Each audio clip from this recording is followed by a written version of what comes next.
So is that where you're from? The Jersey Shore, born and raised?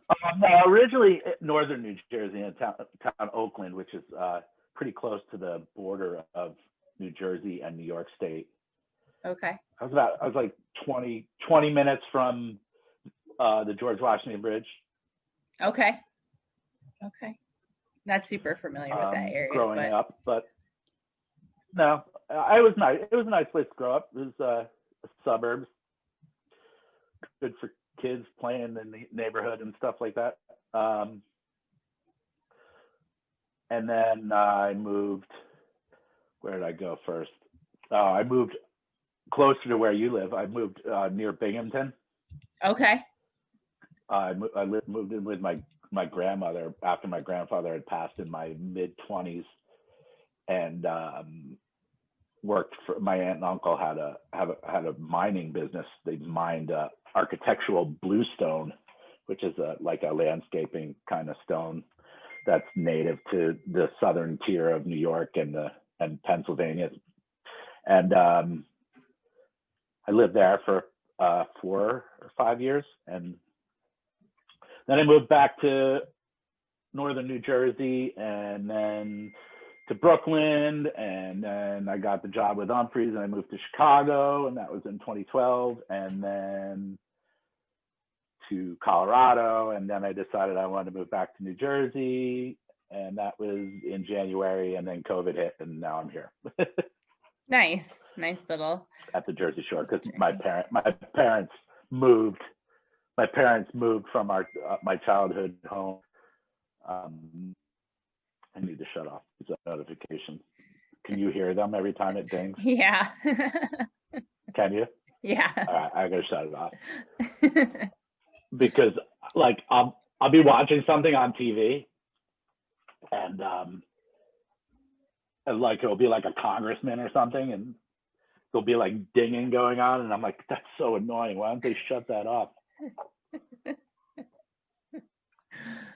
There we go. Now it's shut off. Awesome. So that's where I've lived. Nice. And you said your parents moved there, so that was your motivation for going. Yeah. Nice. Well, originally I just wanted to move back to New Jersey because I have friends here and whatnot, and the plan was to stay kind of home base it at my parents in January, because Umphrey was touring pretty heavily through March, or May rather. So the plan was I was going to be on the road most of the time. So I put my stuff in storage and use my parents' place as a home base because we were touring. And then after summer camp, when things slowed down in May, and I was going to start looking for a house to buy. And that never happened. Yeah. So now I've been here the whole year. Damn. That sucks. But, the right house will be ready when it's time. Oh, yeah. I'm ready. I mean, I have a down payment ready to go. It's just, kind of need some income in order to get a mortgage. For sure. The banks don't like to loan you money when you don't have a job. For sure. They kind of look down on that kind of stuff, Yeah, they frown upon that. They're not too keen on the, word. My word is good. I swear. Right. So talk about being a kid. What kind of music were you into? Was music like something you were even into when you were a kid? Yeah, absolutely. I mean, I really started getting into music, I think, somewhere around 6th grade. And that's when what was that, 1987? That's when Guns N' Roses came out, like with Appetite for Destruction. And that was it for me. I was really into that. I had a friend that played guitar, and he was really into the Beatles, and he introduced me to that. And I got really into hard rock, and then I took an interest in playing the drums, and that was pretty much what I did every day. I played the drums, and then every young drummer that I knew of had to be into Rush. So Yeah. Rush is my favorite band. They always have been. And yeah, so I went through my my 80s hair band phase. You know, I listened to all that kind of stuff. You know, that was what was popular then, you know, in my teenage years. I bet being a boy at that age then- too was just like, holy shit. What's that? Especially being a boy that age too. You're just like, holy shit, this is amazing.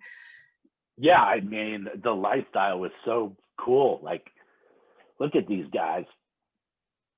They're punk, but they really weren't that punk. I mean, I guess it came kind of from punk and glam into the hair band thing, but yeah, it was super cheesy. I still listen to it. I don't care. I love it. The hair bands are awesome. Yeah, who cares? It's your thing. So who cares? So who was your first concert? First concert was, I believe it was Rush. Nice. At Brendan Byrne Arena, which was the Meadowlands. That's what it was called back then. That was my first concert, followed by, I think, Poison, and with Tesla opening at the Garden State Art Center, which is now the PNC Bank Art Center, which is closer to here in central New Jersey. The Shed Amphitheater.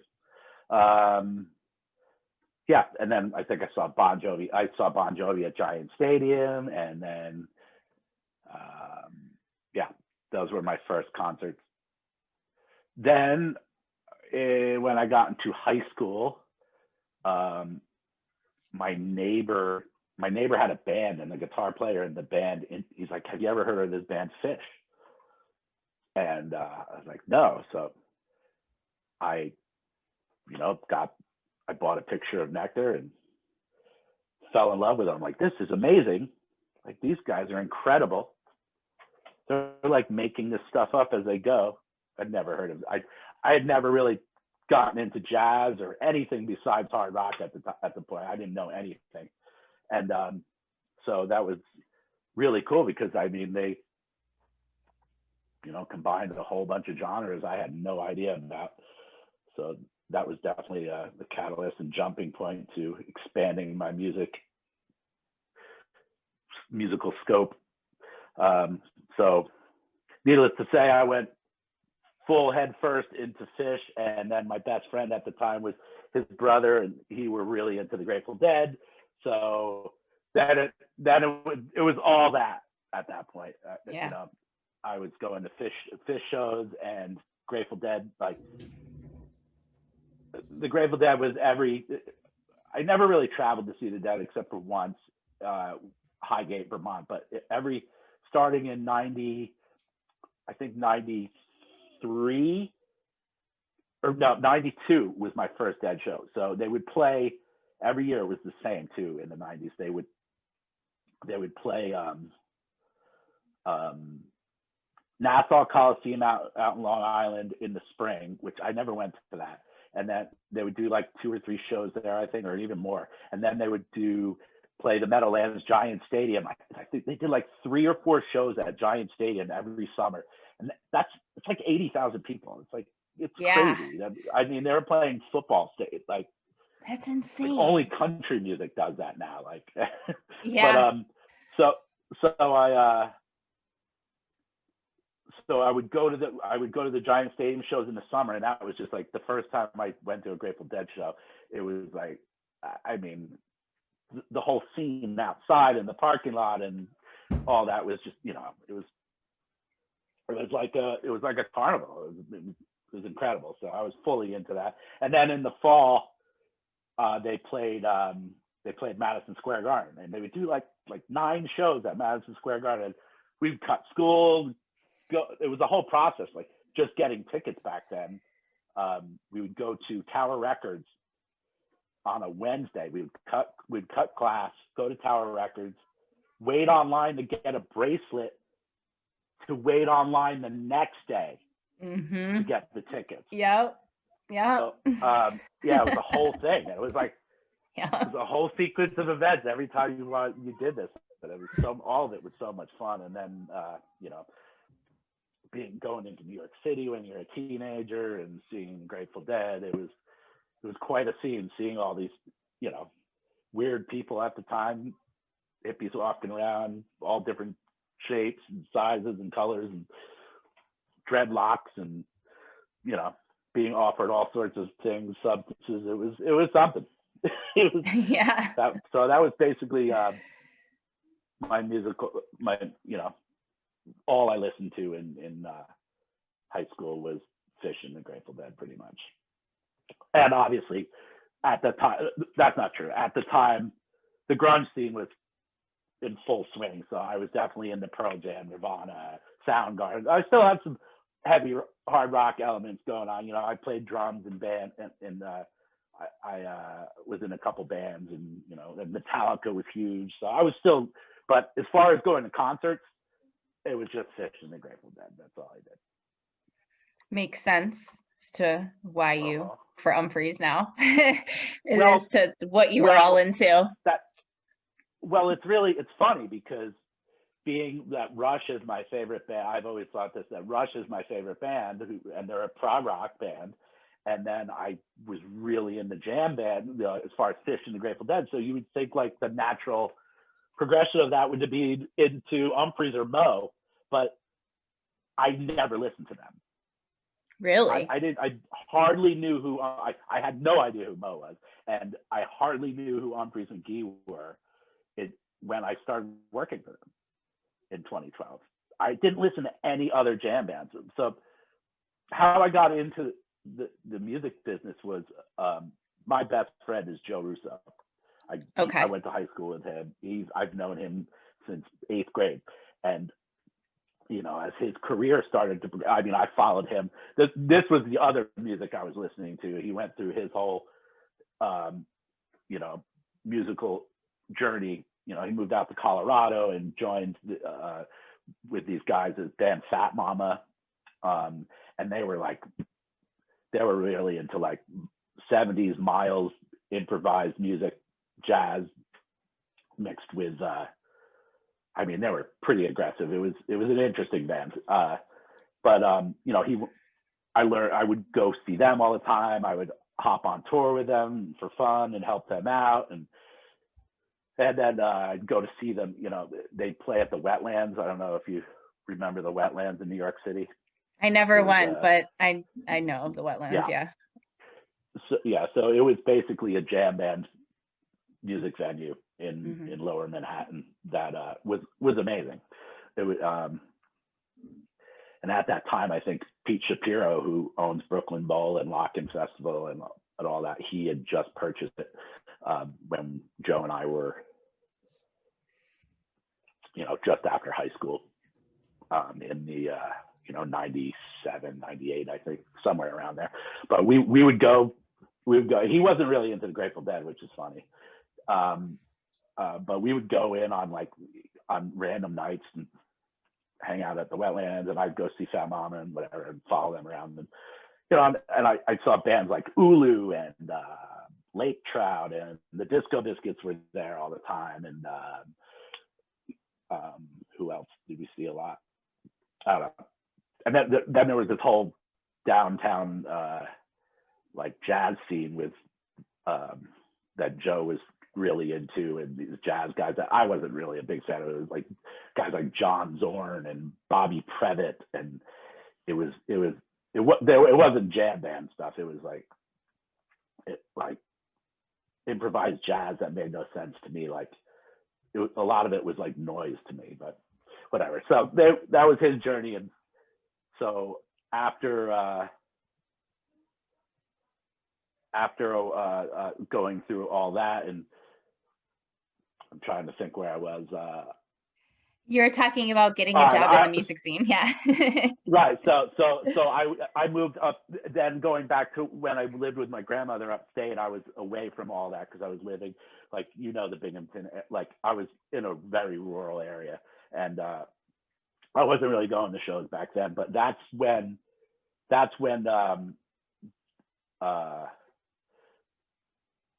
Joe and Marco, they started a band, the Benevento Russo Duo. Mm-hmm. And they were just kind of jamming in New York, and then that kind of snowballed. The next thing you know, Fish was on their hiatus, and Joe and Marco did a tour with the band was Joe. It was called what did they call it? Grab. It was Gordon, Russo, Anastasio, Benevento. So it was Mike Gordon, Trey, Marco, and Joe were the band. So Joe and Marco were basically Page and Fish. And I was like, oh my God, this is amazing. My best friend is like in Fish now. So of course, Joe hooked me up with like a tour laminate, and I went to as many shows as I possibly could. I was like, this is amazing. And then after that, I'm like, wow, so this is really going to kind of blow up Joe's career.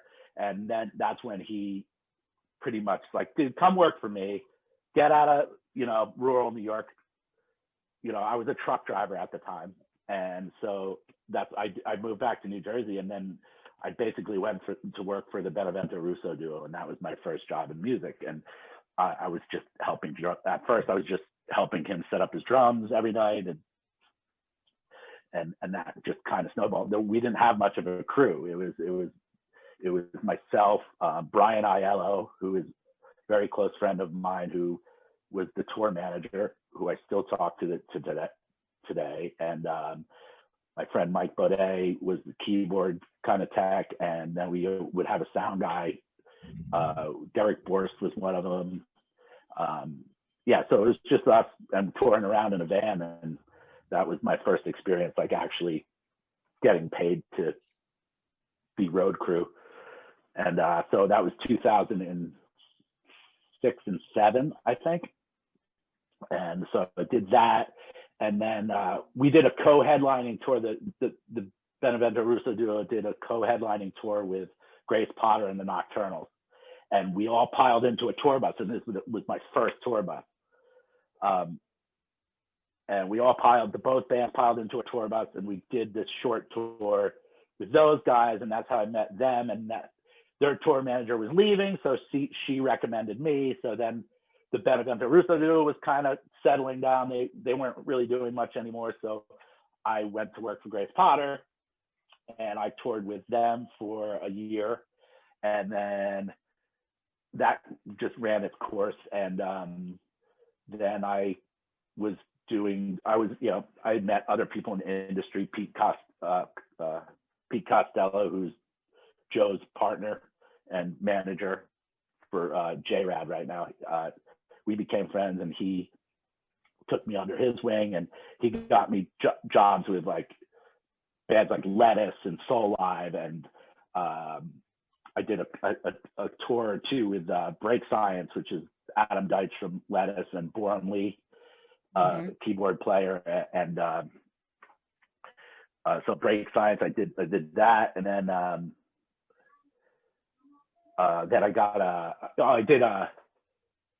I did a couple tours with the Disco Biscuits, just filling in for a couple of their guys. I had known those guys since way back in the in the 90s, from playing at the Wetlands and meeting them through Joe and everybody. They were all buddies, so we all palled out. So I knew them. So I filled in on a couple tours for some of their guys, and then I got a job filling in for the merch guy for Government Mule. So I did a tour with them, and then that was followed by a tour with the Warren Haynes band at the time, also doing merch. And then I went to work for Punch Brothers, who I don't know if you're familiar with them. They're like, they look like bluegrass. I wouldn't necessarily call them bluegrass, but I mean, talk about talented people that I've worked for. First of all, you have Joe and Marco I started out with, which I don't know if there's any more talent in our scene than those two guys. And then going to work for Punch Brothers, each of those guys, like Chris Seeley, Noam Pikenley, Chris Eldridge, Gabe Witcher, and Paul Cohort, they're all virtuosos in their own right, like as far as their instruments. And bluegrass was so new to me, and acoustic instruments, I knew nothing about it. And I learned so much working for them. I worked for them for about a year, and that was amazing. They were so much fun and such a different scene for me, because we were, instead of playing like dirty rock clubs and we were doing like performing arts centers and kind of thing, you know, and which they weren't really into. They wanted to be playing like rock clubs, but where they were coming from at the time, it was that we were doing performing arts centers. So it was definitely an awesome learning experience. And their managers are still, I mean, I still look up to them and reach out to them often for advice. Actually, they share a manager with Fish. Jason Coltland is one of Punch Brothers' managers, and he's also been with Fish since day one. So obviously, I learned a lot from them. And then one day, I got an email from Brian Aiello, who I talked about earlier, was Joe and Marco's tour manager, and he said that Umphrey's Mcgee was looking for a tour manager. We would talk all the time because we were friends, and he just said, he's like, you should apply to this job. He's like, I got this email from passed along to me, and their management is looking for a new tour manager. I'm like, really? I'm like, Umphrey's Mcgee, huh? I'm like, are jam bands even a thing? Like, is that scene still even alive? Like, they've been around for what, like 15 years? I'm like, huh. I'm like, I don't know. Should I leave Punch Brothers, who, like, at that time, acoustic music was on the verge of really taking off, the Avett Brothers and Mumford and Son, and that thing was really taking off. So I was like, I don't know if I should leave these guys. They're like poised to do some big things. And Brian said to me, he's like, you should apply for this job. So I did. It was a Friday, and I cleaned up my resume and I sent it off to, it was Vince.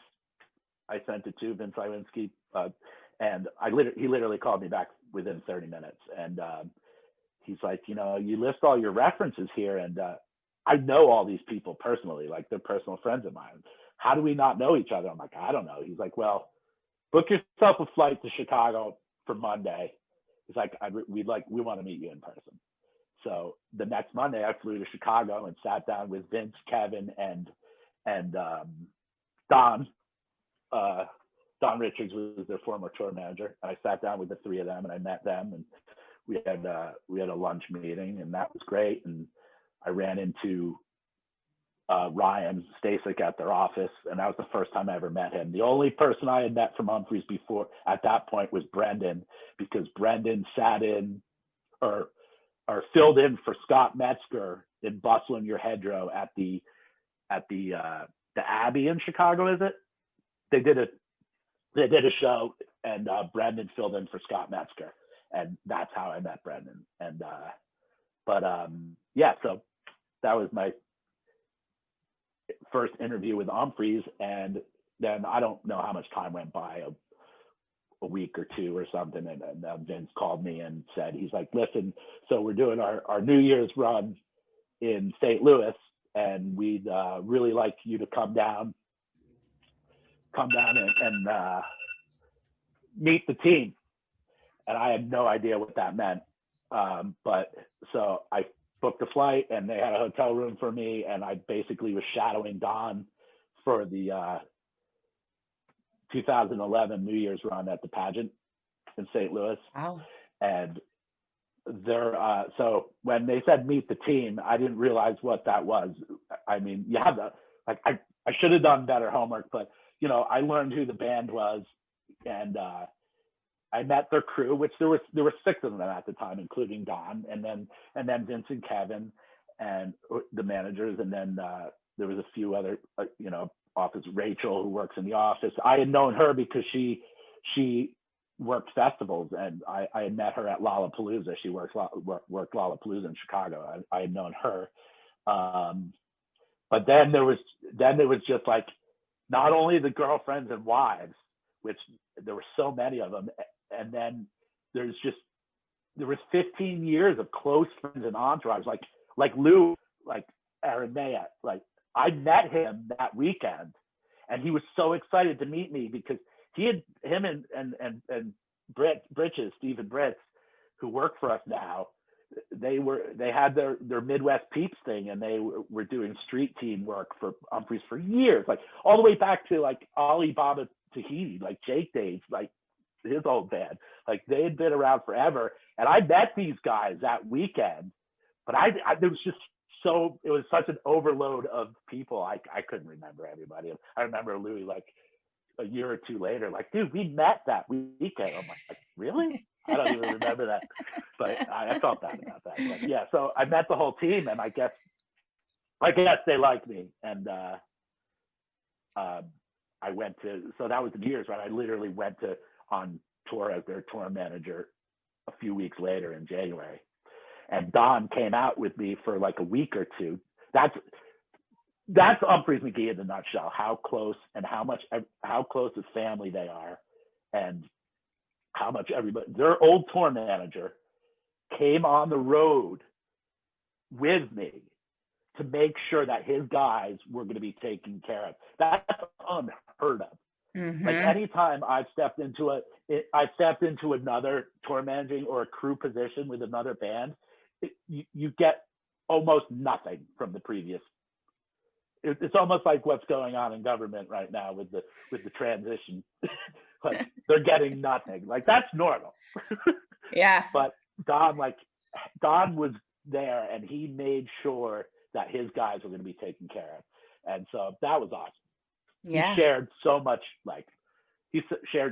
information with me, from spreadsheets to, little insights of what he did to make the guys happy and whatnot. So that was awesome. Very, very lucky. But that's Umphrey's Mcgee. I mean, we're such a close, tight-knit family, and right now it's so difficult being away from them for this long. Everybody's struggling with that, but yeah, so that's how I got in the door of the Umphrey's, and that was 2012, and now we're 2021. That's pretty incredible. That's an insane story, and what a journey, like with all these other bands, and that's incredible. I didn't know Joe Russo was like your BFF. He's my second favorite drummer. I love Chris Myers too, but Joe Russo is my favorite drummer. Yeah, I mean, they're both equally incredible, but their styles are so different. So different, but they're, yeah. I mean, I respect both of them so much. I mean, they're absolutely incredible. Yeah, I agree.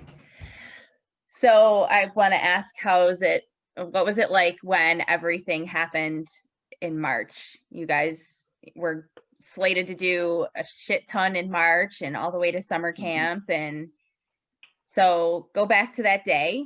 Were you already on the West Coast, and talk about everything that happened?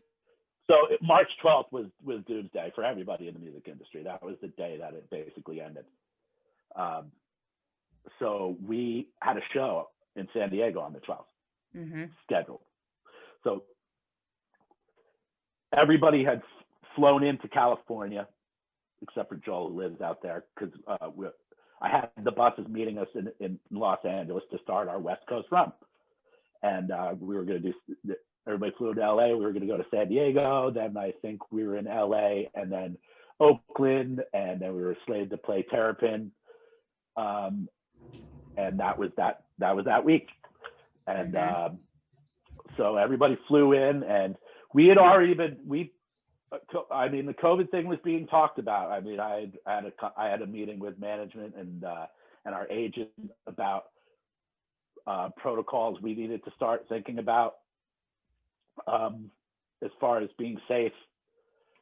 And I really didn't think much of it. I didn't think much of it because it wasn't like the government was telling us it was important. So I didn't feel, I was going to follow the rules, and I was going to push the guys to, we were considering about limiting the amount of guests we had backstage and that kind of thing. And, because that's a bad idea to have people from each city coming backstage while we're touring around, potentially spreading this virus, so we had talked about it. But so we had protocols in place, ready to go. and they were industry wide. They came from like industry professionals of like what we should do to kind of to stay safe among this. And we had, so the weekend before we were in Aspen, Colorado, and they had an outbreak that weekend. Like it was like a national news, Aspen, Colorado. There was like hundreds of people that got sick in Aspen, Colorado. We were just there. And then the weekend before that, we were in the Pacific Northwest, in Seattle, where it all came from. It started in Washington, in Seattle. So we were kind of jumping around following this COVID. Maybe we brought it there. Maybe we brought it to Aspen. We could have. Yeah. We could have. Like nobody knows. So I doubt it, but maybe. And then so everybody flies into LA on March 11th, and we're on the bus, and we're, business is normal. We were talking about it. We're like, wow, this could be really bad. Like it was starting to become serious, and and then somebody, a friend of ours who's works in the industry actually met us that night. They were going to see a concert in LA, and they came, met us on the bus before they went, and she's a close personal friend and works up pretty high up in the industry. She's a pretty important person, and she goes to me while none of the band or crew were around. She's like, it's all over, right? I'm like, what are you talking about? She's like, everything's getting canceled tomorrow. I'm like, really? I'm like, no, I didn't know that. I'm like, I figured it's possible. And I woke up the next morning to a phone call from Bob, our production manager.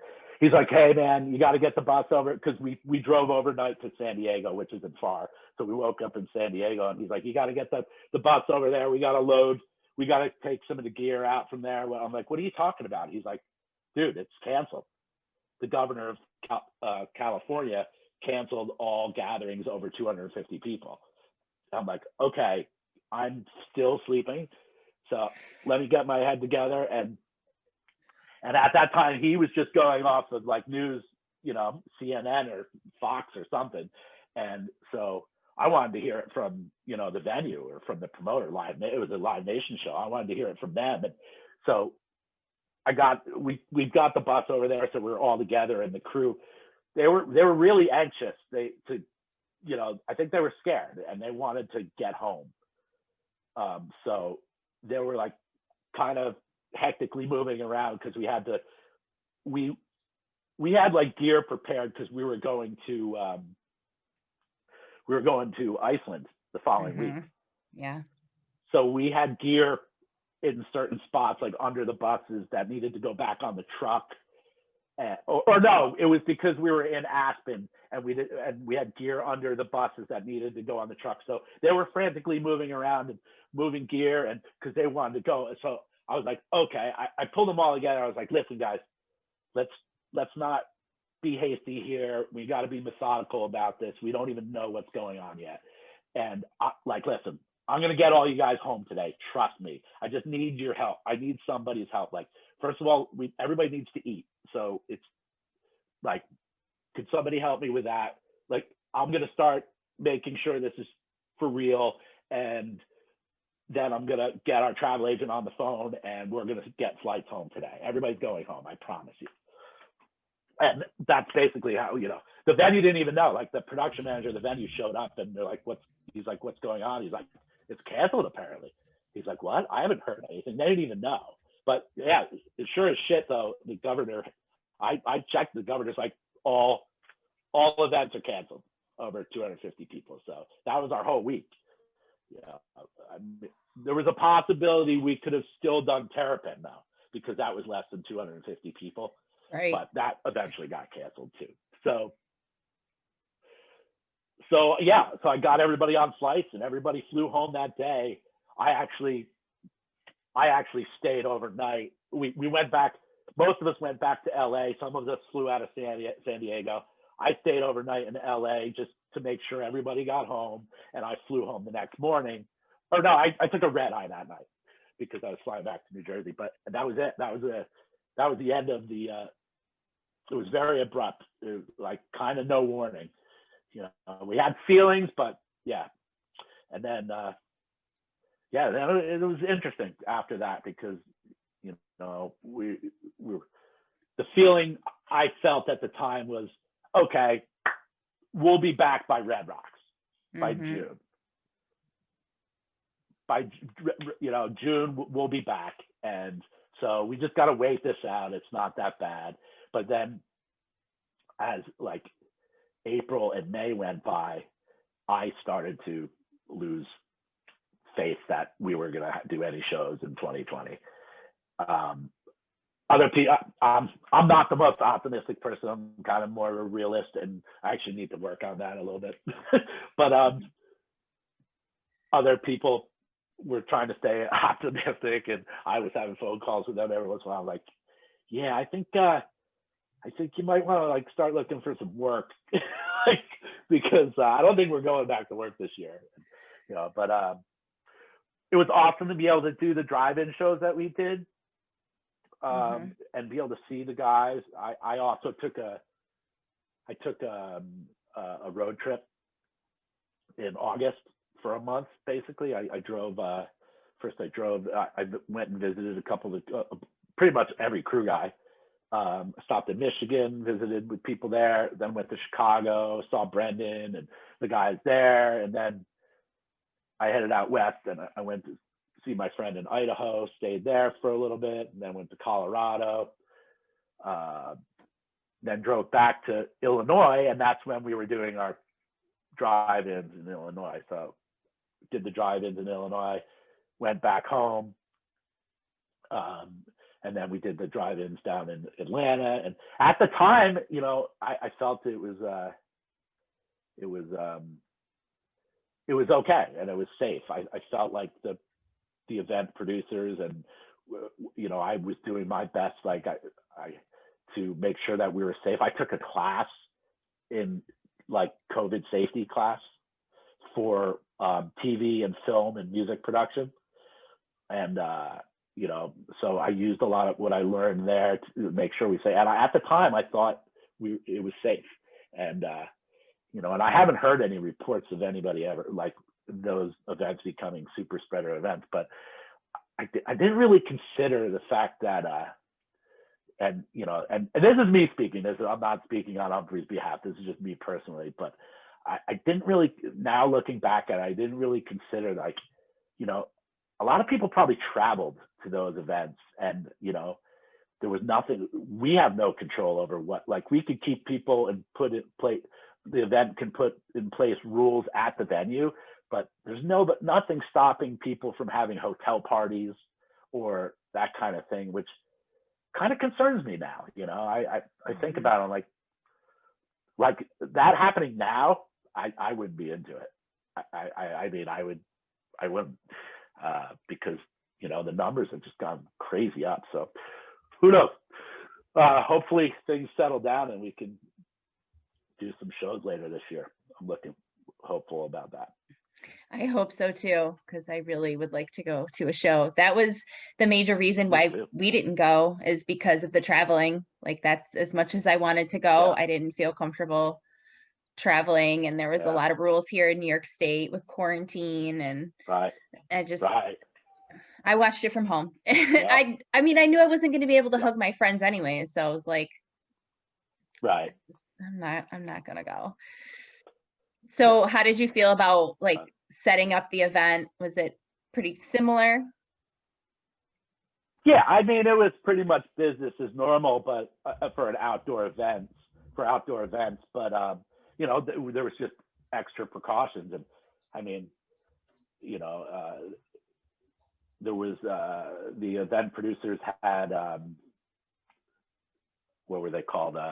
COVID compliance officers or people, they were basically just volunteers, most of them, and they were like, this is a new term, COVID compliance people, but their jobs was to walk around the parking lot and make sure people are staying in their zones and they're not wandering.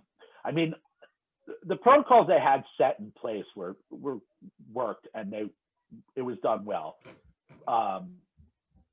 But again, like looking back, as the night goes on and people, consume more substances and alcohol and stuff, it's just natural that your worries and cautiousness kind of go out the window, and then things get loose. So there's just a potential, like, I mean, this is me personally, please don't, this isn't speaking from Umphrey and Mcgee, but I just feel like there's a lot of potential for things to go wrong as the nights go on. But I think they did a really good job, and the ones in Chicago, I mean, they went off without a hitch, and yeah, it was for us just, we put, everybody had to wear masks.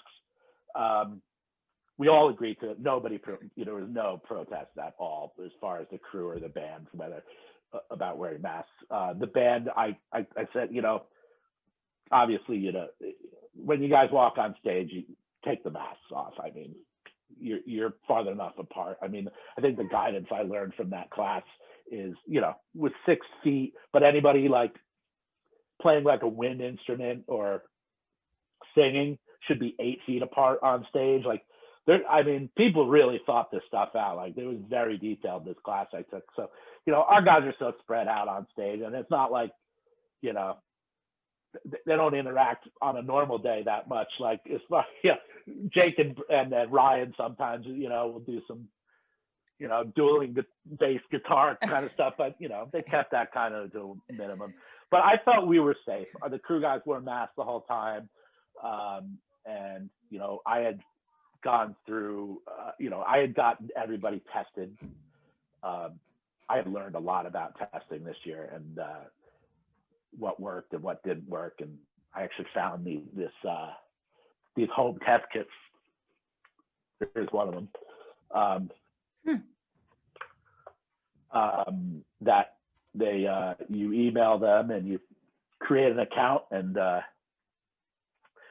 you can use your insurance, or it's free, or you can pay for it. I don't know why they give you the option to pay for it, but because of the CARES Act, all testing the government is paying for. So, ours went, we all have insurance, so it went on insurance, and I ordered test kits for all the band and crew. Everybody got tested, and so we did it pretty safe. Now Atlanta was a different story because the weather. Yeah, I was going to ask. Yeah, that was tough. But because of the circumstance, like normally, like in normal times, we would have canceled that show. We would have postponed that. We would have pulled the guys off stage. But not that we did. Not that it was. We felt it was unsafe. It was just so much rain. Their equipment was getting damaged. Like, it was getting soaked. But it was just rain. If it was lightning or high wind or wind to where it was unsafe, we would have definitely pulled them off. But it was just rain, so we kind of said to the band, like, it's your choice, man. I mean, worst that's gonna happen is your gear is gonna stop working. Like, so it's up to you. I mean, who knows when we're gonna be able to like do this again with COVID, and these people have been sitting out here in the rain all day, like, but it's your call. So, and they did the right thing. We did the right thing and played through. I mean, yeah, so, some of their gear definitely got trashed, but it was pretty epic. But it was also stressful. It was like those weather situations are interesting. I actually used that as an example for I enrolled in school. I never went to college, so I just enrolled in school, and I started this week. And one of the assignments was to use an example when you used critical thinking, or no, that was a different class. Bringing your best self to a situation, and I used weather events as that situation, because it's like, being prepared for everything else and having everything else locked down, because weather is such an unpredictable, situation with outdoor events. So I used that as a college assignment just recently, which was pretty interesting. That's a perfect example, though. I mean, real world experience. Right. I don't miss battling with weather at all. I'm sure. Yeah. So what are you going to school for? I'm taking accounting. I'm going to go for my associates in accounting. So it's an online class at Southern New Hampshire University. And so I'm doing that. So I'm in my first semester, taking 2 classes because that's all they let you do. I'm going to see how that goes. And I'm gonna actually start looking for some part-time work, maybe, or maybe even full-time, something I could do in the meantime. I want to see what I can balance between school and work, but hopefully I could take a few more classes next semester and I could get my associates in less than 2 years, which would be nice. But it's definitely something I could do when Umphrey's comes back. I could do school and Umphrey's at the same time. So I wanted to make sure that was, because I want to leave that door open for because I mean I love Umphrey's and the job, and they're like my family. So I definitely wanted to leave that door open. Right. Yeah, of course. Well, awesome. Good for you that you're using this time to do something and get some new skills. And what else have you been up to during this time off? Well, I mean, being here at the Jersey Shore over the summer was kind of ideal because my parents' house was like right on the water, and I got a paddleboard. I had been doing a bunch of paddling this summer, which was a lot of fun. And my dad's got a boat, and we would go out fishing. So that was awesome. But now that it's cold and winter time and it's a beach community, there's nobody down here. It's not like I was going out anyway. I probably wouldn't have gone to bars around here even if they were open. But I needed something to do. So the school, and I'm probably, like I said, I'm probably going to look for some temporary work, just for things to do, For sure. What is one of your favorite venues to load into and work? Well, I'm fortunate enough, I don't really do a lot of the loading in anymore. Nice. I'm lucky. I'm kind of prima donna, white glover of the crew. But if they needed my help, I would totally jump in there, and they know I would. But usually there's people at the venues that do the physical loading and unloading, but favorite venues. This is a hard one. You sent me a sheet of those questions, and I sent it back to you. And this is a hard one because there's so many great venues that we play, and it's not just the venues. To me, it's more of the people that are there because, as you know, Umphrey's goes back to the same places every year almost. So we see these people over and over, year after year, and they're like our extended family, and it's great to see them. You know what to expect from them, and there's like jokes that you had last year that just start right back up when you walk in this year. So but as far as memorable venues, I mean, I love the Ascend Amphitheater in Nashville. It's a newer outdoor venue. It's just beautiful, and the backstage facilities are great. I mean, I'm mostly backstage throughout the day and night on show days, so that's my area. So that's what I take away from it. That place is amazing. The Kettle House outside of Missoula in Montana, a newer outdoor venue. It's gorgeous. I want to go there so bad. I think it's the Blackfoot River, which it's just amazing. It's basically like a river runs through it. The movie, like in the back of the venue, it's incredible. We're talking about some of your favorite venues. Yeah. So the Kettle House, amazing, and then of course Red Rocks. Red Rocks is incredible. The venue itself, the people there is awesome. It's just awesome. But there's an asterisk there because for me, because those days, our Red Rock shows are next to New Year's Eve runs are the highest stress days for me, because I bet because it's Red Rocks and, you know, we do multiple nights there, all of our friends and family want to come to those shows. And Right. and I love every one of these people, like all the wives and girlfriends and our close friends and the band's close friends. I love them all so much. But when everybody's there, it's kind of, a lot falls in my lap, even when it's not intended to. Like, none of them want to cause more work for me, but it's just part of the job, and I accept it, and it's fine. Right. It's just hectic. It's a lot. It's like, you know, there's a lot that goes into it. I mean, you know, just for an example, a part of my job is making sure the band and crew get fed every day, like lunch and dinner and breakfast. And Red Rocks is a long day because of the logistics of the venue. We have to start very early and end very late because of the logistics of the gear actually getting to the stage. Like, we got to get it up basically a mountain to get it there. It's not the best venue for getting gear into it. So it's a long day. I mean, I think we usually start loading in at 7 or 8 o'clock in the morning, which is early for us.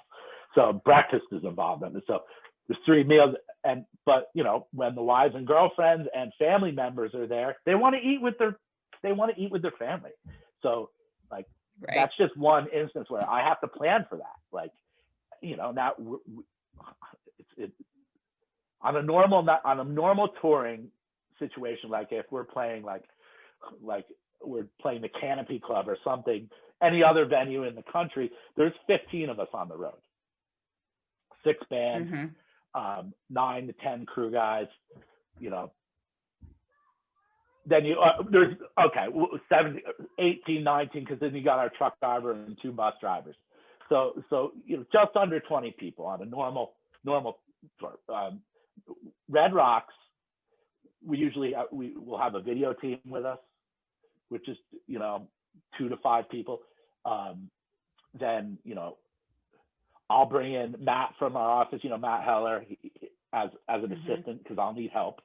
It'll be him, and then our VIP team, which is 2 or 3 people. You know, Rachel from our office will be there. Both managers will be there, and then all their families. And then, you know, it becomes a lot. So on a normal night, I'm feeding 20 people, 2 meals. At Red Rocks, our numbers are usually for lunch are somewhere between 40 and 50, and dinner is over 100, because we have 1 or 2 support bands each night at Red Rocks. I have to feed them and all their people too. So we're feeding over 100 people with locals for dinner each night. So, and that's all on me. So it's just, wow. And then there's also the transportation aspects of it. We stay at a hotel. You know, we don't stay at Red Rocks, we're at a hotel. So I have to get the people back and forth, whether we fly in or come from another city. You know, also I have to figure out how, you know, the wives and girlfriends and the family members are going to, because they're at our hotel too. They're staying with us. So it's just everything that's normal just gets amplified. And like I said, I'm not upset about it. I love all these people. It's just a lot. And the same thing with New Year's too, because everybody wants to come out on a New Year's run. So those are my most high stress. So that's why Red Rocks has an asterisk, because it's just stressful for me. But I remember walking into Red Rocks for the first time ever was in 2012 when we played there with Umphrey. It was my first time there, and just walking on that stage, empty stage, beginning of the day, and just looking up at that arena, or not arena, but amphitheater. Just incredible. It's like I kind of almost I lost my breath. I was like, this is what I do. This is what I do now. Like, this is incredible. Yeah. So yes, Red Rocks is amazing. But those are the venues. But it's the people. I can't leave out the people that we know from all these venues and promoters across the country, like, that have been working for us. And we have I'll pat Umphrey's on the back for this one. They all love us. We have such a great crew, and it all trickles down from the top. I've noticed this over the years working for different bands. If you have good people at the top and in the band, it trickles down all the way down through the crew. if you have kind of like diva-ish jerks at the top and they're yelling at their crew guys all the time, their crew guys are yelling at the venue people, and then it's a bad snowball. So Umphrey's Mcgee, we have a great reputation as far as our team because we're awesome. I mean, I'm trying not to sound like a jerk that, oh, I'm awesome, but it's Umphrey's. Like, they're just great to deal with. They are the best people. So people look forward. Like, this is fine. So we have one semi truck usually that carries all of our gear, and it's really packed full. We squeeze a lot of it to get our money's worth out of one truck. And, local crew guys who've never worked with us before will crack those doors open, and they'll see cases stacked 3 high in the back of the truck and be like, most of it lighting, of course. And they'll be like, oh shit. But then at the end of the night, because our crew is so good, and they're like, oh wow, that was really easy, so that's just Umphrey's Mcgee and their crew. It's incredible. And I hope to God like that we get back to that very, very soon, because I miss every aspect of it so much. Yeah, that's incredible. So when the show is going on, what are you doing?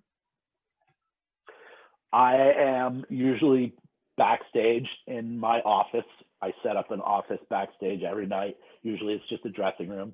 Sometimes in the bigger venues like Red Rocks, they have a designated touring production office. But a lot of the times it's just like an extra dressing room. I'll set up a desk and my laptop, and during the show, I am back there doing busy work and work that requires my full attention, because like mostly accounting kind of stuff, detail oriented stuff that I can't really do any other time, because the band or crew might need me for something. But when the band is on stage, all of the crew, except Sam, possibly our merch guy, are focused on what the show at that point, and they don't. It's my personal time when the band is on stage, so I'm backstage doing stuff that I need to concentrate on. But I do make it a point to go and watch some of the show out front. I'll go stand with Chris Mitchell, our front of house engineer, or Ben Factor, our lighting guy. I'll stand out there and watch, 10 to 15 minutes from out there. And at one point, I think it was maybe in my 3rd or 4th year, I had gotten away from that, and I wasn't watching the shows at all. I was just like getting work done and backstage, and I was like, this is on me. I felt myself like, hey, I got to go out there and see what we're doing. Like, why am I doing this? Like, I want to see the end product. Like, why am I typing in receipts for cab rides and like, and planning food for tomorrow, and like making sure vendors are getting paid and all this stuff? Like, what is the end product? And so I make it a point every night, whether it's 5 minutes or sometimes 45 or a whole set, maybe, I make it a point to go out and watch the show from front of house. A lot of times I'll go up on stage and stand next to Bob, our monitor engineer and production manager, and watch from side stage. Although the sound up there is awful, I'd rather watch from out front.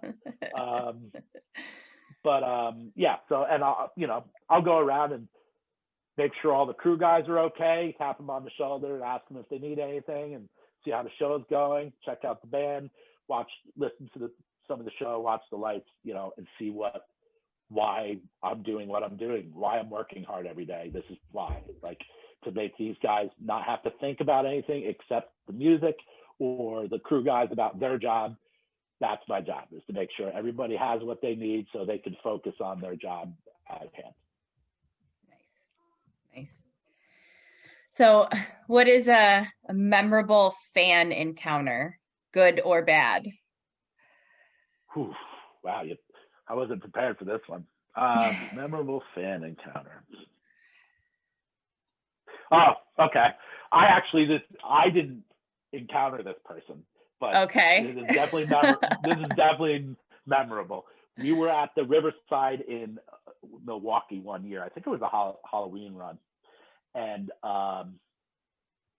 somebody in the crowd ended up on stage, and Robbie, our stage manager, went out to grab him, and he must have been wearing like long pants, like bell bottoms or something loose.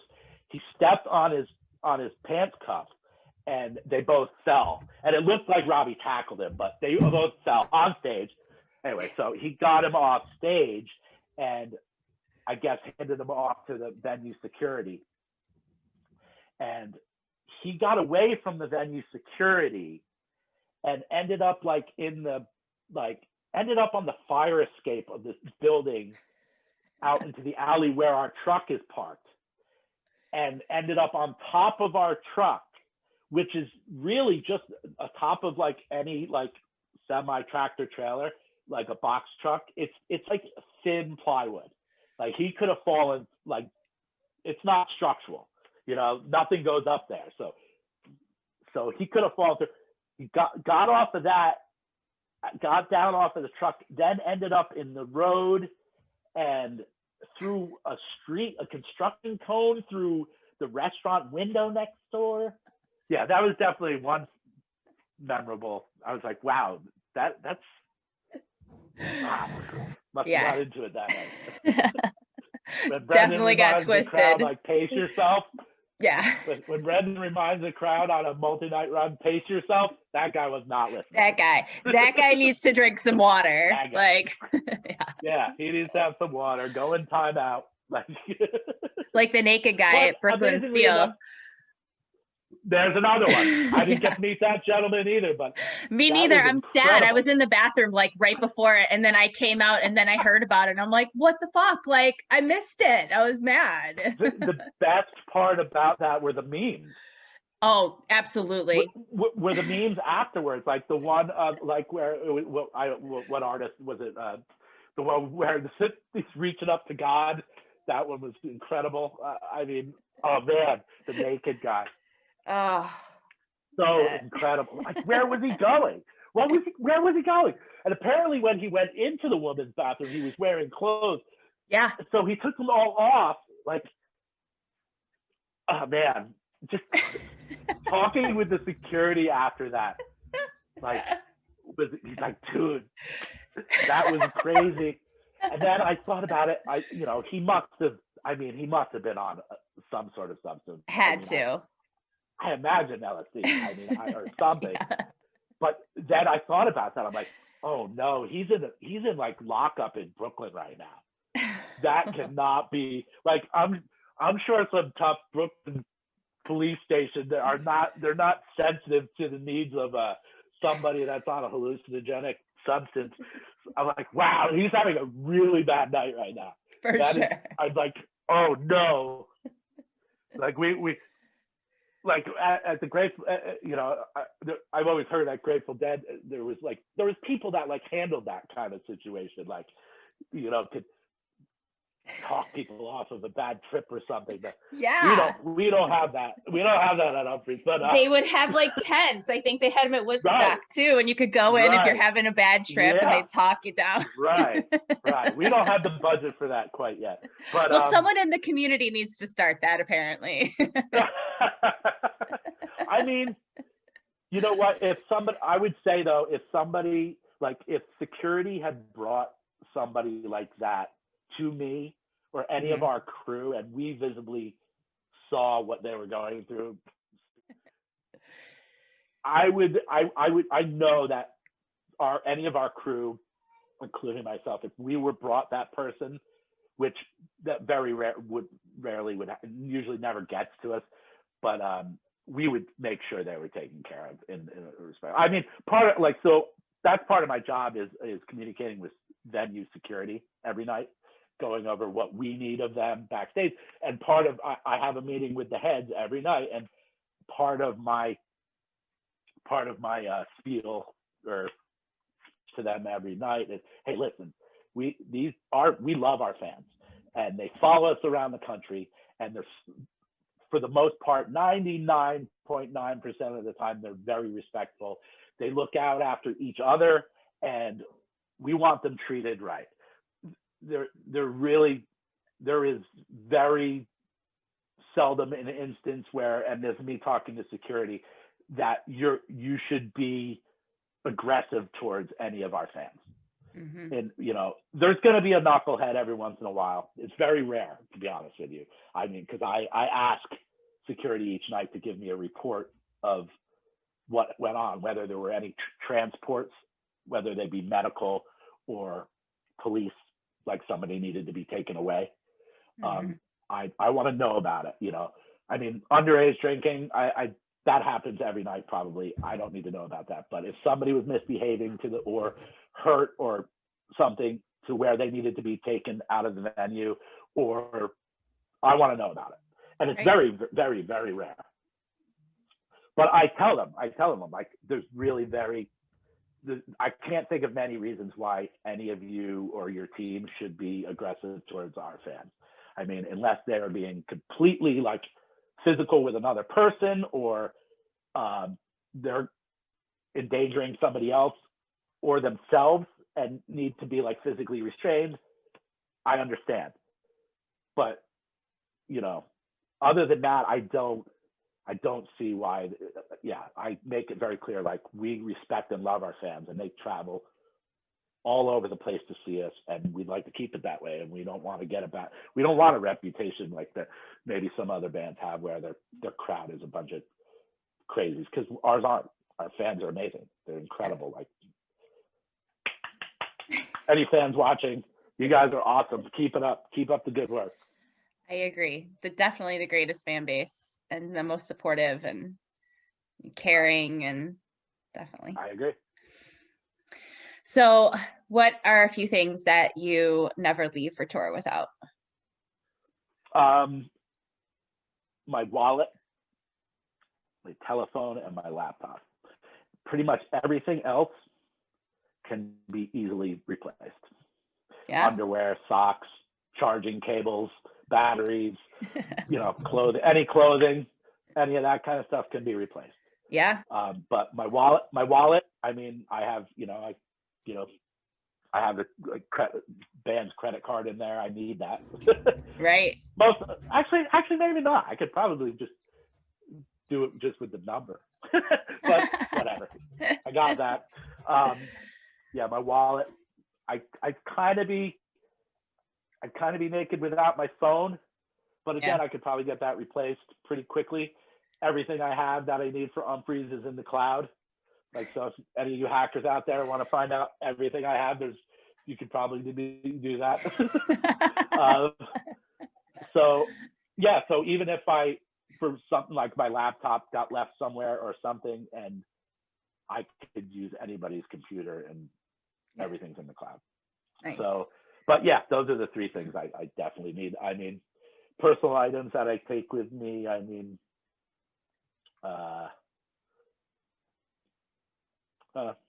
not much I really require. I'm pretty simple. Clothing and you don't have to keep track of a bunch of shit too when you're going city to city. It's probably the smartest way to do it. Right. I mean, I bring more with me than most of the crew guys and some of the band. Some of the guys, I don't know how they do it. Like Brendan, Bob, and Robbie, and there's a few others. They can go to tour with a backpack, just a small backpack, and that's all they need. I have my backpack, which is filled with mostly work stuff, my computer, which laptop is heavy, and charging cables. You know, I bring extra iPhone cables and stuff for when guys lose things, so they can borrow it. You know, that happens. So I'm always prepared like that. I always have that. So my backpack is mostly filled with like office supplies and stuff like that, like pens and paper and a notebook. There's a notebook, and I'm looking at it right now, but it's ready to go, by the way. It's been sitting here for 9 months. I'm still ready to go. If there's a show tomorrow, like, I could go. I'm ready. But there's a notebook in there that I put out in the band's dressing room, usually the rehearsal room. One of the rooms backstage ends up being a rehearsal room where we have like a little drum set, keyboards, guitar amps and stuff, and they rehearse every night. And there's this notebook that is in my backpack that I'm looking at right now that I put in there, and that's where the set lists get written every night in that notebook. So I could open it up right now, and there's just hundreds of pages, or maybe not hundreds, but pages of handwritten set lists from past shows. That's incredible. Pretty cool keepsake. For sure, I'd say. Yeah. Now that's the set list you want.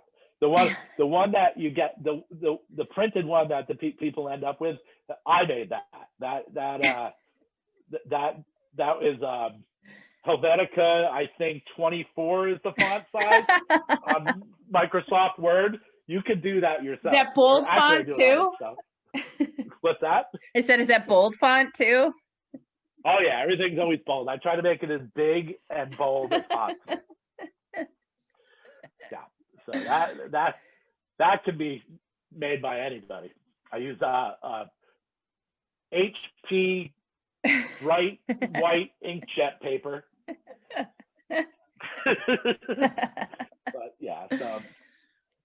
But yeah, I don't know how these guys do it. Like I have to bring my backpack and a small suitcase. Suitcase has my clothes in it. My backpack has my work stuff in it, but somebody, I mean, I don't know how they do it.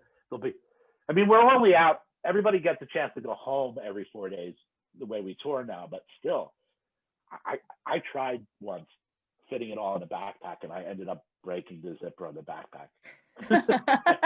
I can't do it. So what are a couple of your favorite festivals to work? Festivals. I mean, back in the day, it was always Bonnaroo, but not with Umphrey. This was before Umphrey, because Bonnaroo was kind of like the first big festival. And to be honest with you, I think they kind of set the precedent for what festivals are today, in our time at least.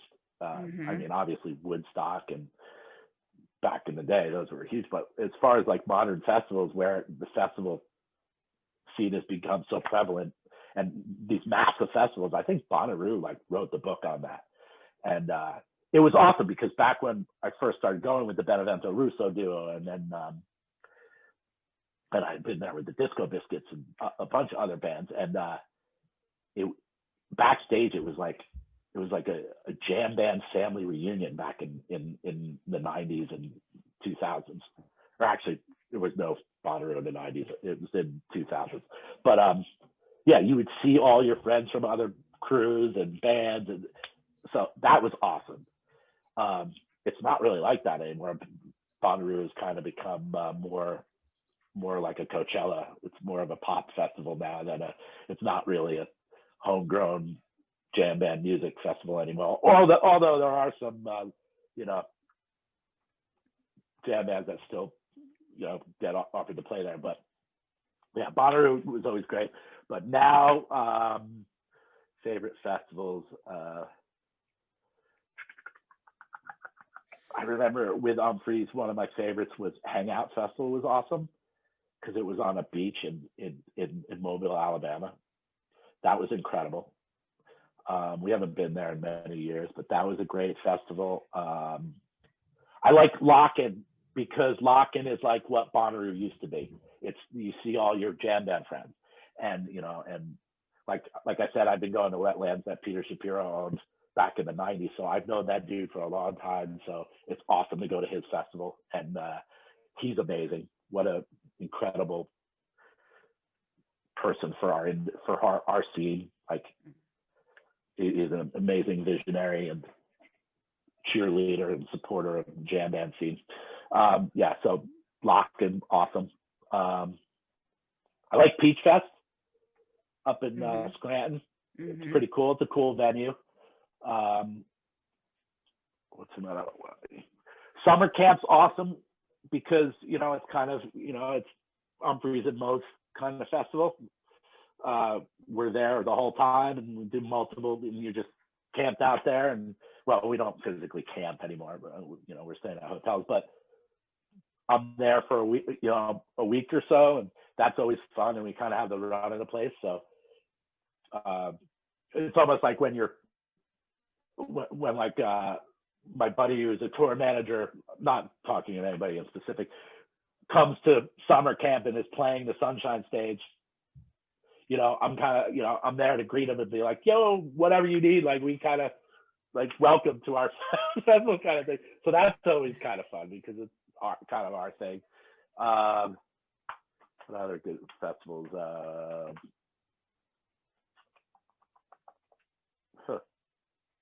I was looking forward to we were supposed to play the String Summit this year or last year. I was looking forward to that. I heard good things about that site. But yeah, those are the festivals I like the most. Nice. Yeah, we were gonna go to Peach Fest for the first time this year, so I was definitely bummed that didn't happen. Like that lineup this year last year was ridiculous. I think the best festival lineup of the whole summer last year. So it was pretty. Yeah, it was pretty awesome. That was pretty bummer that didn't happen, but hopefully next year we'll see. Right. So, what is your favorite Umphrey's original to hear live? I wrote down on your list of questions. I can't even say it. I've tried to pronounce it 100 million times, but Haji is my favorite. Yeah. Yeah, I can't really say the real word. I'm not gonna butcher it on your podcast. Sometimes I'll feel spicy and I'll be able to get it out, but I'm not even gonna try. I've had Ryan say it to me like 20 times in a row trying to repeat it, and I don't know. I can't do it. It's okay. I gave up. That's one of my favorites. I just like the kind of uplifting vibe of that song. Party and Peace is always one for me because I don't know if it was Brendan or Jake that changed the lyric in the end and put my name in it. Yeah. Bobby will bring you to it. Yeah. So, that's the way I always sing it. So. Yeah, I mean, that wasn't the original lyric, but nope. but it is now. Yep. So I always like that. That makes me feel cool. Like. For sure. I think it was Jake that did that. I'm pretty sure it was Jake. I'm sure. But yeah. Dig into it and find it. Somebody will be able to answer that. But cover songs, man, I think they really crushed 46 and 2 by Tool. Mm-hmm. I love all the covers they play. Most. What would you choose if you could choose something that they haven't covered yet? Oof. That's a good one. There's so many like classic rock songs. Oh, absolutely. I listen to the radio like that. I will go with Rush. La Via Strangiata from Rush. I can't say that song name either. That's Rush's other well-known instrumental, which is good Rush for Umphrey's to attempt because singing Geddy Lee Rush, that's a tough one. Yeah. That's tough. So yeah, I would say La Via would be awesome to hear them do, but I don't know if they should do it. It's a long song. I think we'd lose a lot of fans that aren't into like proggy stuff. We would lose them forever, but they might take a piss break on that for one. Sure. Piss break song for sure. Yeah, but I'm a prog rock fan, so yeah, that would be awesome. Oh, I always thought they would do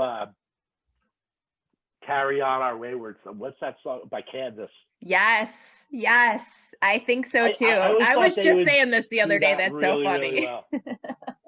Is that the name of that song? Carry On Our Wayward Son? I think that is the name of that song. I don't even know.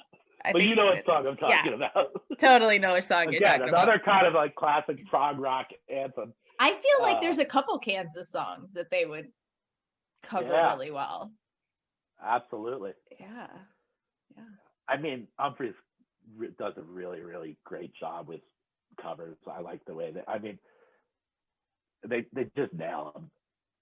I think that comes from the respect that they have for the artists that they're covering, because they don't lightheartedly cover songs. They're not like, oh, we're just gonna play this because whatever, when they certainly could, but they don't. I mean, I'm gonna be a little biased here, but I mean, the Umphrey's guys they're really good. Like as far as their musical prowess, like is their abilities. Like, I mean, I don't know that there's a. I mean, there's always so much debate on who's better than who, and I read some of the Facebook groups and Twitter stuff like on Fish fans and whatever, and who's better, Trey or Jake or Barber, and I think all that's kind of lame to make comparisons. But I mean, as far as technically goes, the Umphrey's guys as a team and the jam band, I don't know if there's another jam band that is technically as good as them.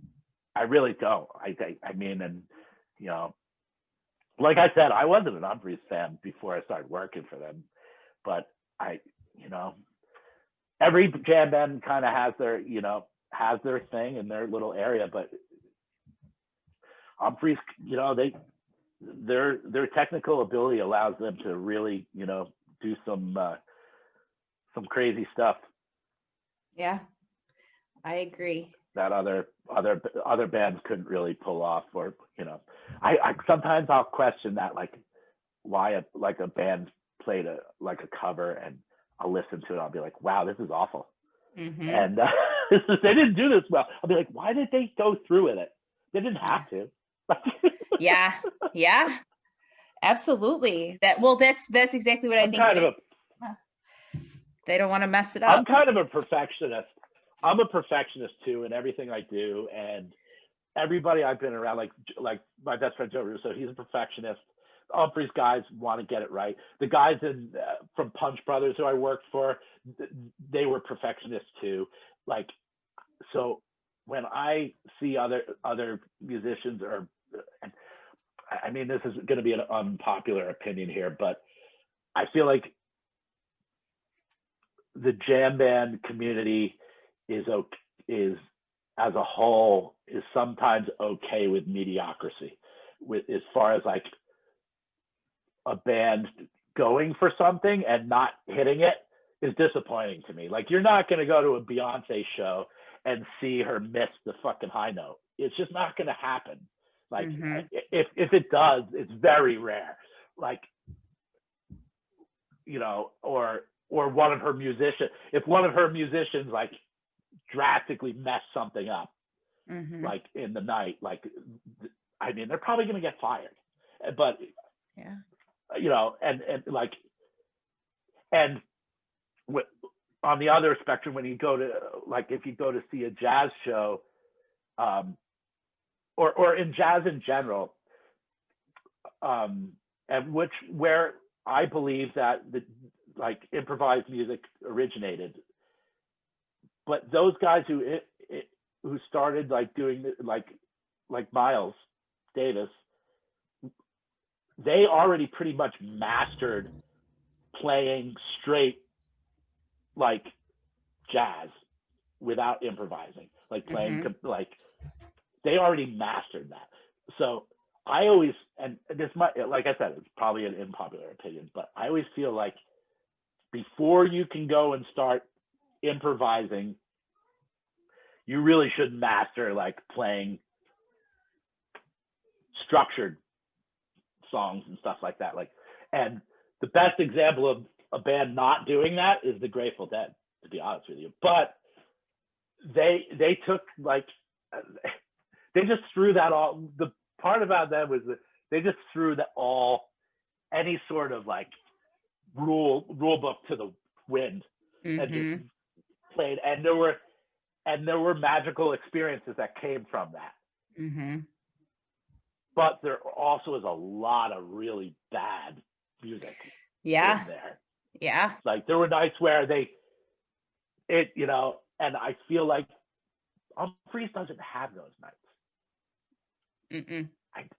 They just don't. Like, like, there are nights that are better than others, but it's not like, and it's not like they go play it safe either. They'll go for it, but they usually hit it.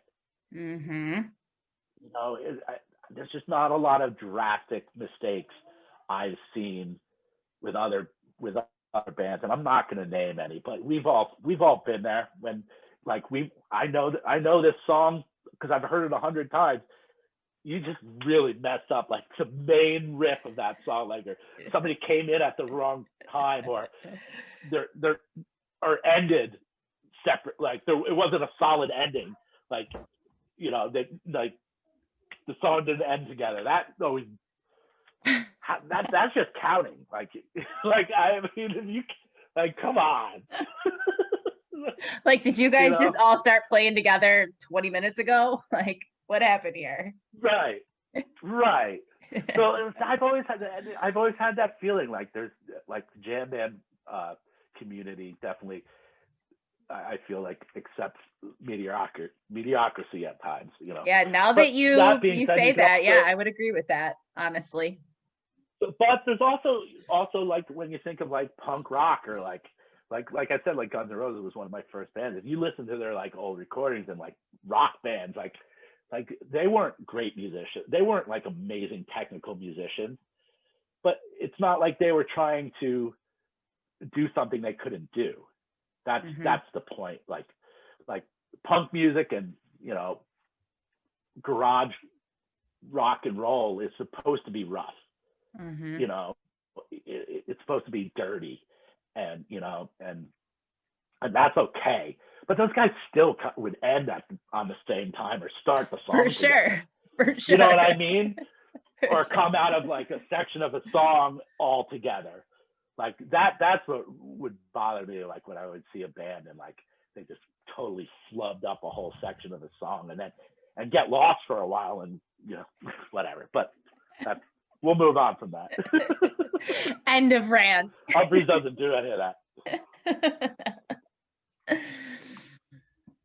Well, I just have one other question for you. I would just love some of your insight, personal opinion on the future of live music in 2021 and kind of moving forward.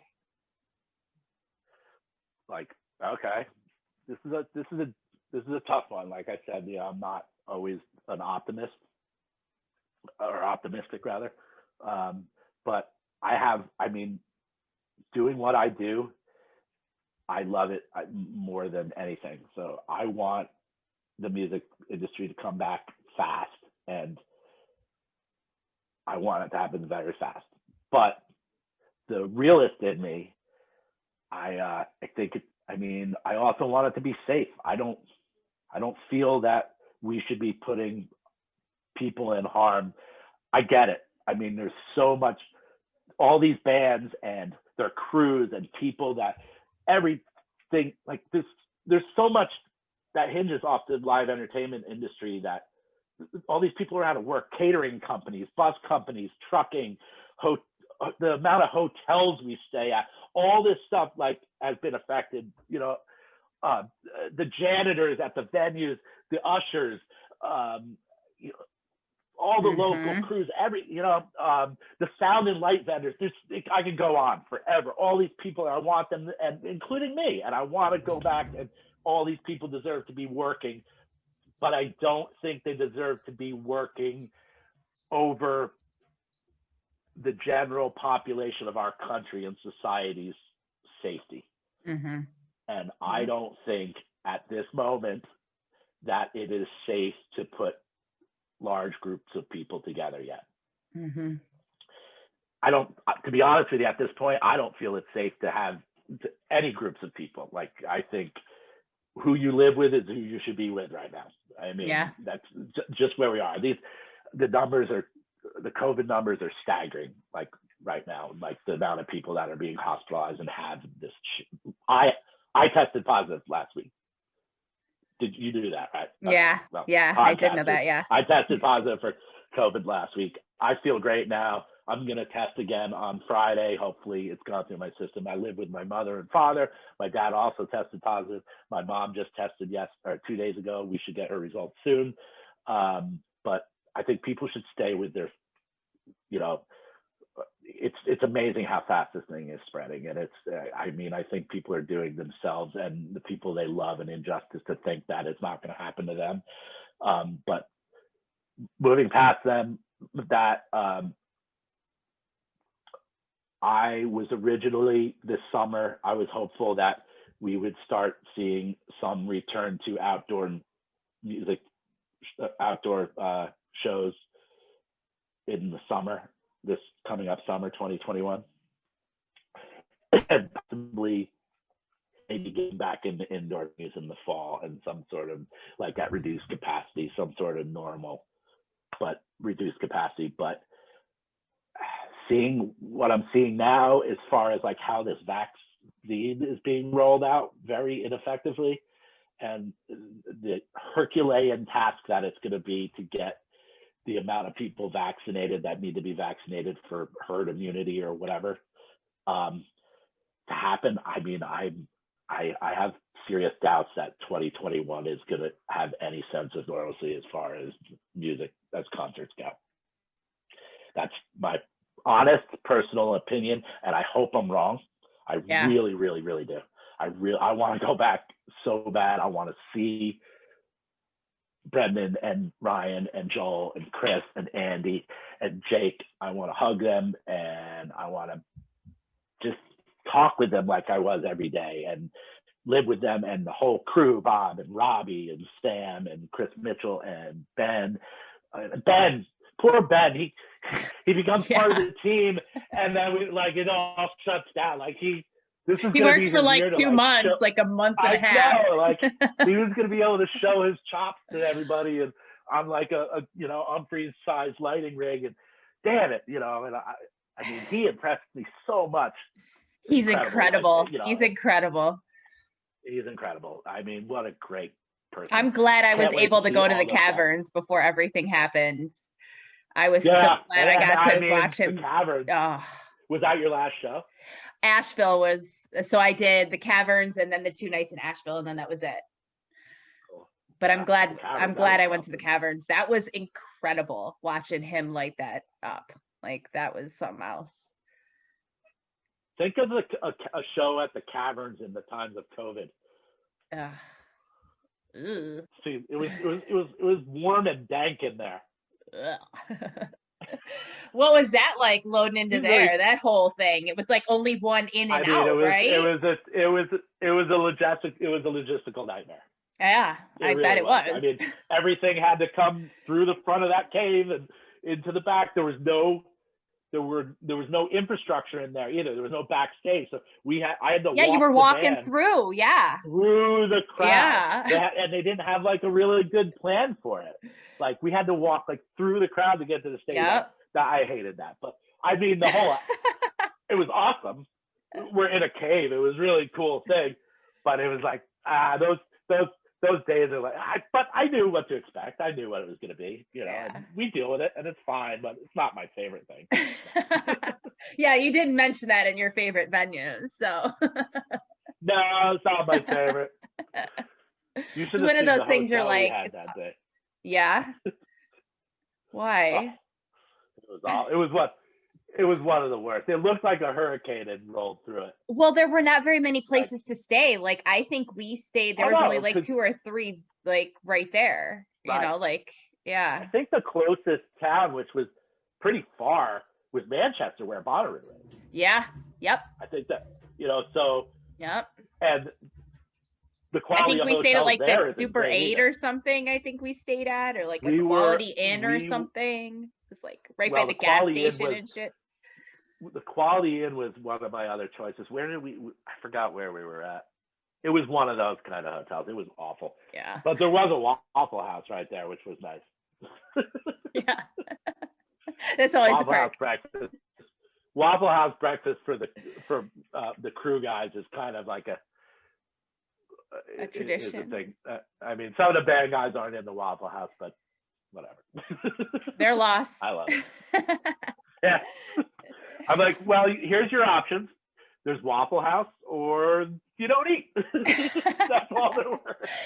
This entire conversation I've been having with you, I feel like you're like Umphrey's mom, because it sounds like everything I do when I take my family anywhere. I'm the one packing all the extra shit. I'm like, this is where we're eating, or you don't eat.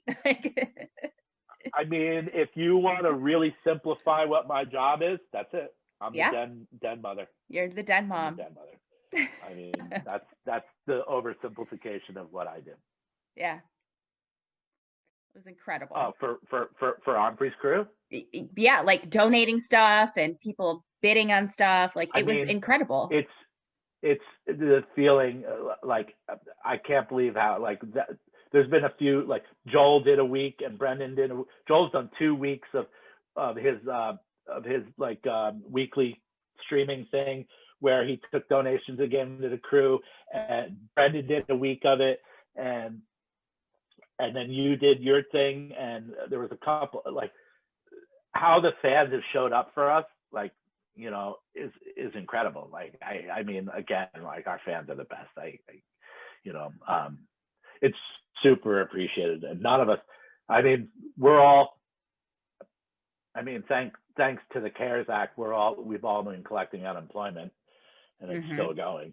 I mean, it just got with this new stimulus thing, it just got extended till March, I think. I mean, it's not a livable amount anymore. It was. I mean, when we were getting the extra $600 a week because of the CARES Act, that ended in July, but that was livable. I mean, I was pretty much making about the same as I was when I was working for Umphrey's at that point. But yeah. But yeah, we super appreciate all that. I mean, because all the guys like Robbie has 2 kids. Bob has 2 kids. Sam's got 2 kids. I mean, Mitchell has a daughter that's in college. Ben's too young for children, but you know, but even the Louie and Britches and the whole crew, like, you know, nobody's working. Right. I mean, you know, and I think we're all, you know, I think some of us, you know, are going to have to at some point get jobs, but you know, others, you know, their wives have gone to work or started working, and it's just cheaper it makes more sense for them to work and daddy stay home and watch the kids, you know, because childcare is so expensive. But yeah, it's just interesting, you know. We haven't gotten to the point where anybody's like doesn't have a roof over their head or not eating yet, but that's thanks to what you've been doing and our fans. So good, because that's the purpose. That's the purpose, is to be able to take care of our family during this time, because that's how I feel about it. Appreciated. It's very appreciated. Thank you. Of course. All right. Well, I'll let you go. I got to start dinner for my family. Chris Myers was calling me. You better tell him that he needs to finally tell me he's going to be on my show, because he keeps dodging me and saying he'll do it, and then he won't do it. So you tell him. I'll call him right away. All right. It was great talking with you. Yeah, it was great talking with you too. Thank you for your time.